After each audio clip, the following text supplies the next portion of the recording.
Guys வணக்கம். ரொம்ப நாளுக்கு முன்னாடி கொஞ்சம் ஒரு வீடியோ ஒன்று போட்டிருந்தேன், நீங்கள் பார்த்துருப்பீங்கன்னு நினைக்கிறேன். அது நம்மளோட மாடி தோட்டம் தான். இப்போ பாருங்கள், மழை பெஞ்சிக்கிட்டு இருக்குது, சீசனும் சூப்பராக இருக்குது. அதனால் இப்போ நம்ம மாடியில் என்னென்ன பூக்கள் பூத்துருக்கு, என்னென்ன ஸ்டேட்டஸ்ன்றது ஒரு சின்ன ஒரு அப்டேட்டு பாருங்கள். இங்கே பாருங்கள், பூ பாருங்கள், மல்லி மொட்டு சூப்பராக பூத்துருக்கு. அப்படியே ஒவ்வொரு செடியாக காட்டும் பாருங்கள். இங்கே பாருங்கள், ஒயிட் செம்பருத்தி மொட்டு, அடுத்தது ரெட் செம்பருத்தி ஒரு மொட்டு. இது பாருங்கள், சும்மா கான் சாப்பிட்டு போட்டோம், கான் செடியும் அழகாக வளர்ந்துருக்கு.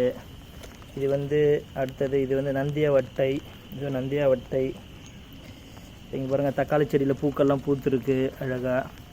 இது செம்பருத்தி, செம்பருத்தியில் ஒரு மொட்டு வந்திருக்கு. இது எல்லோ கலர் செம்பருத்தி. இது ஒய்ஃபுக்கு செம்பருத்தினா ரொம்ப பிடிக்கும், அதனால் செம்பருத்தி கலெக்ஷன் நிறைய வச்சுருப்பாங்க. இங்கே பாருங்கள், இது ஆரஞ்சு கலர் செம்பருத்தி மொட்டு வந்திருக்கு.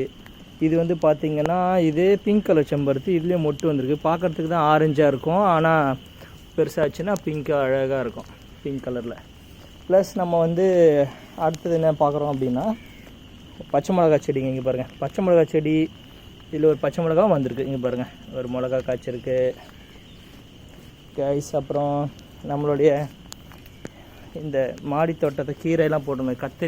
கத்திரி முளைச்சிருக்கு. கத்திரியில் ஒரு 2 3 5 செடி வளர்ந்துருக்கு. வேறு என்ன, பாலக்கீரையில் 1 2 செடி தான் வந்திருக்கு ப்ரோ. அதுக்கப்புறம் வளருவேல காய்ஸ். இங்கே பாருங்கள், வெண்டைக்காய் பாருங்கள், கலக்கலாக வந்திருக்கு சூப்பராக. அரைக்கீரையிலும் பாதி போயிடுச்சு, பாதி அப்படியே வந்திருக்கு, மிச்சம் மீதி அப்படியே தான் இருக்குது. அது ஒன்றும் பெருசாக ஸ்டேட்டஸ் தெரியல. பாகற்காய் புடலையில் ஒரு 3 செடி வந்திருக்குங்க, அழகாக வந்திருக்கு. இதுதான் இந்த மழையில் உங்களுக்கு ஒரு சின்ன ஒரு அப்டேட் கொடுக்கலாம்னு நினச்சேன் காய்ஸ். Thank you, bye bye.